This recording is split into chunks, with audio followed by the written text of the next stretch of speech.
নমস্কার, দেখছেন কলকাতা টিভি। আপনাদের সঙ্গে এই মুহূর্তে রয়েছে আমি অভিক। শুরু করছি জেলার সারাদিন। আর প্রথমেই যে খবর দেব, শান্তনু ঠাকুরের বিরুদ্ধে ফের সুর চড়ালেন মমতা বালা ঠাকুর। শান্তনু ঠাকুরের গুন্ডামির নিন্দা করলেন মমতা বালা ঠাকুর। মমতা বালা এবং তার মেয়েকে বাড়ি থেকে উচ্ছেদের অভিযোগ, তাদের যে অধিকার সেই অধিকারের দাবিতে ধর্নায় মমতা বালা ঠাকুর এবং তার মেয়ের। শান্তনু ঠাকুরের গুন্ডামির প্রতিবাদ জানিয়েছেন তারা। ন্যায়ের দাবিতে ধর্না আমরণ অনশনে মমতা বালা ঠাকুর এবং তার মেয়ে মধুপর্ণা ঠাকুর। আপনাদেরকে জানিয়ে রাখবো যে মমতা বালা ঠাকুর আজকে এই জনসভা থেকে যে কথা তিনি জানিয়েছিলেন, যে অভিযোগ বারবার করেছিলেন যে যেভাবে তাদের উপর অত্যাচার করছেন শান্তনু ঠাকুর এবং তাদেরকে বাড়ি থেকে উচ্ছেদ করে দেওয়া হয়েছে, সেই ঘটনাতেই আমরণ অনশনে সামিল হয়েছেন এবার মমতা বালা ঠাকুরের মেয়ে মধুপর্ণা ঠাকুর।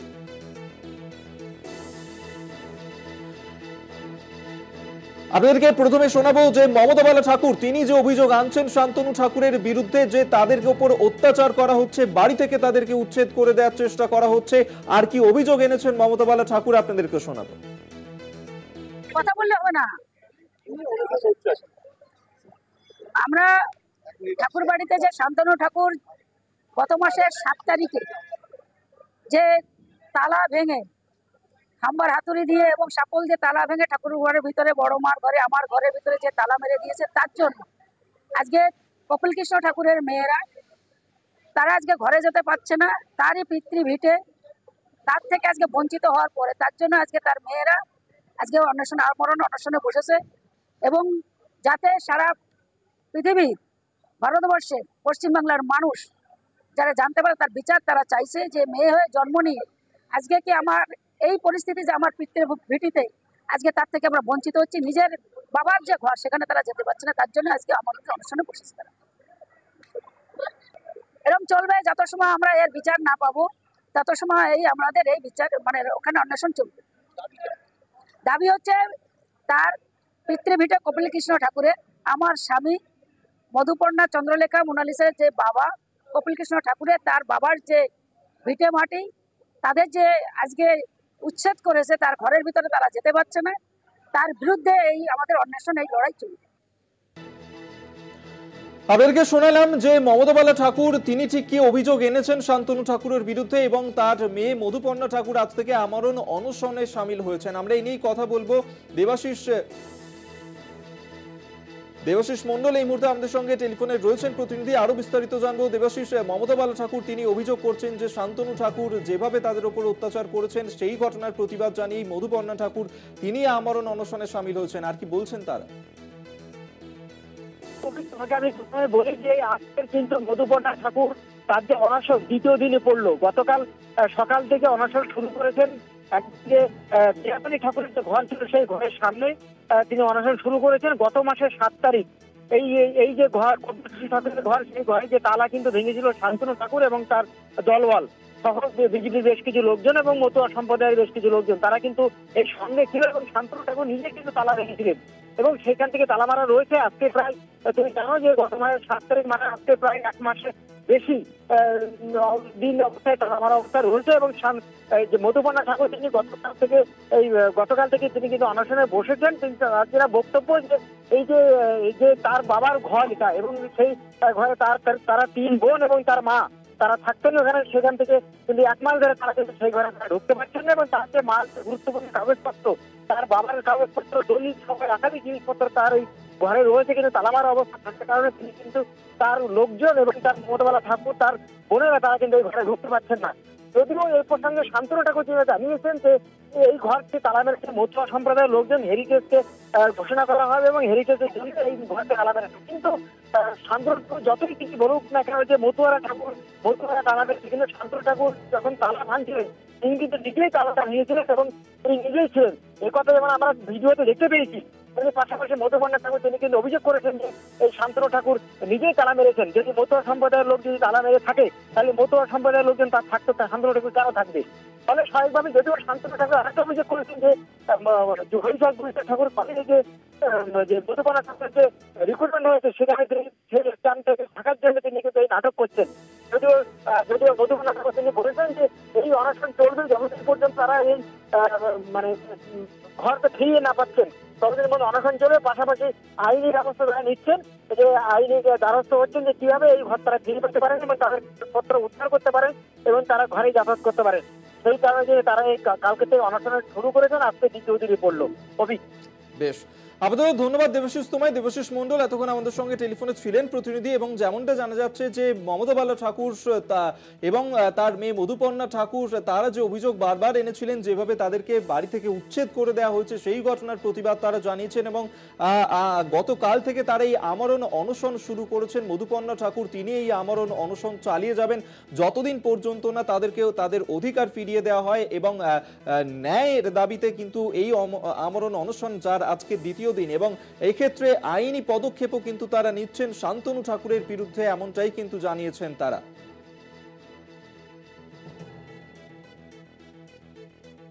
আপনাদেরকে শোনাবো যে শান্তনু ঠাকুর যার বিরুদ্ধে এই অভিযোগ আনা হয়েছে, এই অভিযোগ আনার পর শান্তনু ঠাকুর তিনি পাল্টা কি বলছেন শুনুন।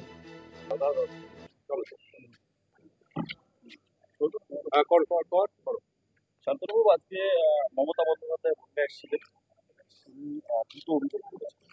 একটা বলছেন যে বিজেপি প্রার্থী তিনি কেন ফর্ম ফিল আপ করছেন না সিএতে, আগে তাকে জিজ্ঞাসা করুন তাকে ফর্ম ফিল আপ করতে। কি বলবেন? আমি ফর্ম ফিল আপ করবো কি করবো না সেটা আমার রাইট, সেটা তো এ রাজ্যের মুখ্যমন্ত্রী বলে দিতে পারবেন না। কিন্তু উনি যেটা করছেন সেটা আগে বন্ধ করুন। উনি মানুষকে ভাওতাবাজি দিয়ে যে টাকা তুলছেন, সিএ অ্যাপ্লিকেশন করলে সিটিজেনশিপ চলে যাবে, তাহলে ভোটার কার্ড আর রেশন কার্ডে যদি মানুষের সিটিজেনশিপ হয়, ওনার ডিআইবি ইনকোয়ারিতে কেন 71 সালের আগের দলিল লাগছে? আর 71 সালের আগের দলিল না থাকলে ডিআইবি টাকা তুলছে লক্ষ লক্ষ কোটি কোটি টাকা, এই টাকা কোথায় পৌঁছচ্ছে? মুখ্যমন্ত্রী জবাব দেবে।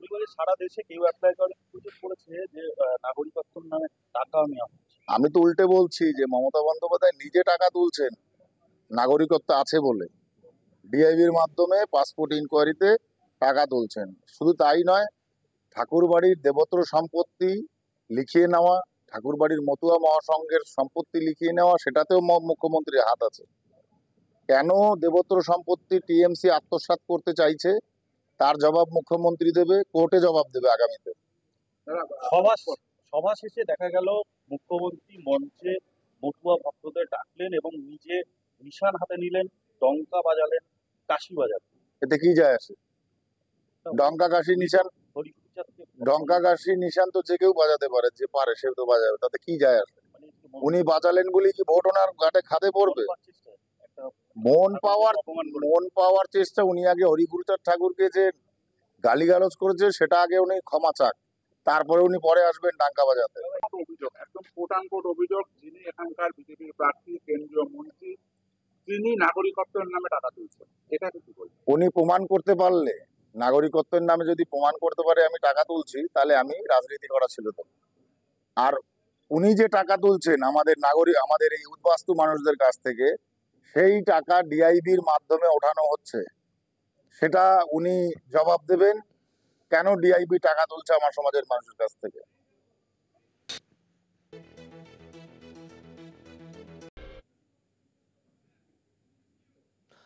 জেলা সারাদিন নিয়ে ফিরে এলাম বিরতির পর, আর এরপর যে খবরের দিকে নজর রাখবো, বসিরহাট আদালতে আত্মসমর্পণ পিয়ালি দাসের। পিয়ালির জামিনের আর্জি খারিজ করে দেওয়া হয়েছে, এবং যে অভিযোগ ছিল এই পিয়ালি দাসের বিরুদ্ধে যে সাদা কাগজে তিনি সই করিয়ে নিয়েছিলেন, সন্দেশখালীর একাধিক মহিলাকে দিয়ে তিনি সাদা কাগজে সই করিয়ে নিয়েছিলেন, এই অভিযোগই ছিল। এবং যেখানে ভুয়ো ধর্ষণের অভিযোগ করেছিলেন এই পিয়ালি দাস, তিনি সাদা কাগজে সই করিয়ে তেমনটাই কিন্তু দিয়ে অভিযোগ করিয়েছিলেন।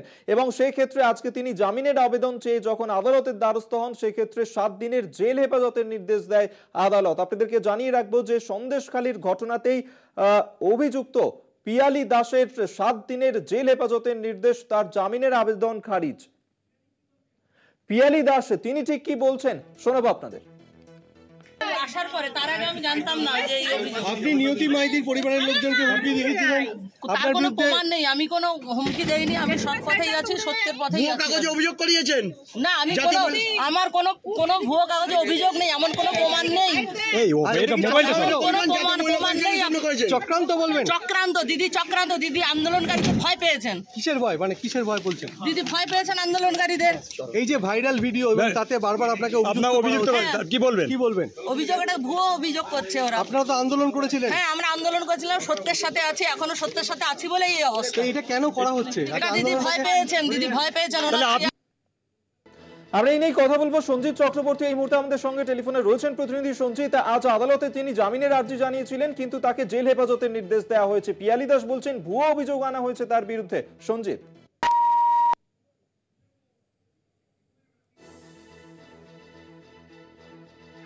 আমরা আবারও সঞ্জিতের সঙ্গে কথা বলবো। যে সঞ্জিত, এই যে ঘটনা, সেই ঘটনাতে আজ পিয়ালি দাস তিনি জামিনের আর্জি জানিয়েছিলেন, কিন্তু তার জেল হেফাজতের নির্দেশ দেওয়া হয়েছে। পিয়ালির বিরুদ্ধে সম্পূর্ণ ভুয়ো অভিযোগ আনা হয়েছে বলে দাবি করছেন তিনি। সঞ্জিত, দাদা, একেবারে যে অভিযোগটা আনা হয়েছে যে সন্দেশখালীর ঘটনায় এই পিয়ালি দাসের যে অভিযোগ পুলিশ কাছে করেছে তার নিয়তি মাইতি এবং মিতা মাইতি, যেটা হচ্ছে যা 19শে ফেব্রুয়ারি যে পিয়ালি দাস এবং জাতীয় মহিলা কমিশন চেয়ারপারসনের সামনে তাদেরকে সাদা কাগজে সই করা হয়েছিল। এই সই করার ঘটনা এবং দর্শন সহ একাধিক অভিযোগ সাজানো হয়েছিল। সেই অভিযোগ যে সম্পূর্ণ ভুয়ো এবং এমনটা যারা দাবি করেছিলেন সংবাদ মাধ্যমের কাছে, অর্থাৎ সন্দেশখালীর প্রতিবাদীরা, এবং প্রতিবাদী করলে তার বাড়িতে গিয়ে নিয়তি মাইতির বাড়িতে যায় এবং পিয়ালি দাস এবং তার স্বামী বিনয় দাস গিয়ে রীতিমতো তাকে হুমকি, এমনকি তাকে ভয় দেখানো হয়, তার নিরাপত্তাহীনতা হয়।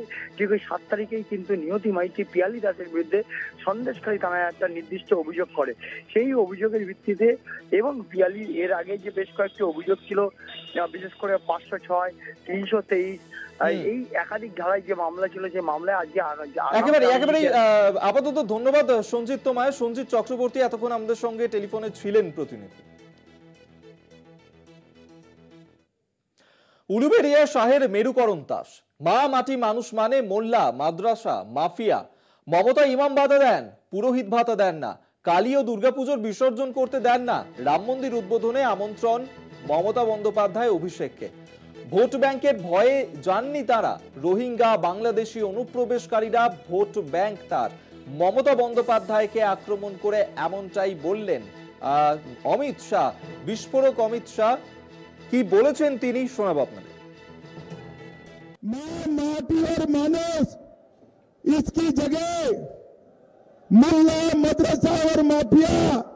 मुझे बताओ, ये ममता दीदी को फिर से चुनना चाहिए क्या? ये मस्जिदों के इमाम को वेतन देती है, मंदिर के पंडितों को नहीं देती है। ऐसा चल सकता है क्या? जोर से बोलो, चल सकता है क्या? ताजिया निकल सकता है और काली विसर्जन नहीं हो सकता, दुर्गा विसर्जन नहीं हो सकता। ऐसा चल सकता है क्या? मगर जब प्राण प्रतिष्ठा करी राम जन्मभूमि ट्रस्ट वालों ने, ममता दीदी को अरे भतीजे को निमंत्रण भेजा। भाई राम तो सबका है, आप भी आइए, चाहे आपने मंदिर रोका है फिर भी आइए। मगर दीदी नहीं गई, उसने यहां सद्भावना यात्रा निकाली और मुल्लों के साथ निकाली। भाइयों बहनों, आपको मालूम है वो क्यों नहीं गई? मालूम है दीदी लोग, मालूम है क्यों नहीं गई? चलो मैं बताता हूं, वो अपनी वोट बैंक के डर से नहीं गई, वोट बैंक से। उलबेड़िया वालों मुझे बताओ, उनका वोट बैंक कौन है? मालूम है आपको? कौन है? मैं बताऊं, ये रोहिंग्या और बांग्लादेश से जो घुसपैठे आए ना, वो उनका वोट बैंक है। दीदी उनसे डरती है, डरती है। আপনাদেরকে শোনালাম অমিত শাহ, তিনি যেমনটা বলেছেন উলুবেড়িয়ায় আজকে অমিত শাহ তিনি ফের একবার মেরুকরণের তাস ছুড়লেন, যেখানে মা মাটি মানুষ মানে মোল্লা মাদ্রাসা মাফিয়া, এমনটাই বলেছেন মুখ্যমন্ত্রী মমতা বন্দ্যোপাধ্যায়। তিনি ইমাম ভাতা দেন কিন্তু পুরোহিত ভাতা দেন না, এমনটাই বলেছেন আজকের সভা থেকে। পাশাপাশি কালী ও দুর্গাপুজোর বিসর্জন করতে দেন না। রাম মন্দিরের উদ্বোধনের জন্য আমন্ত্রণ জানানো হয়েছিল মমতা বন্দ্যোপাধ্যায় এবং অভিষেক বন্দ্যোপাধ্যায়কে। ভোট ব্যাংকের ভয়ে যাননি তারা, এমনটাই কিন্তু বলেছেন অমিত শাহ।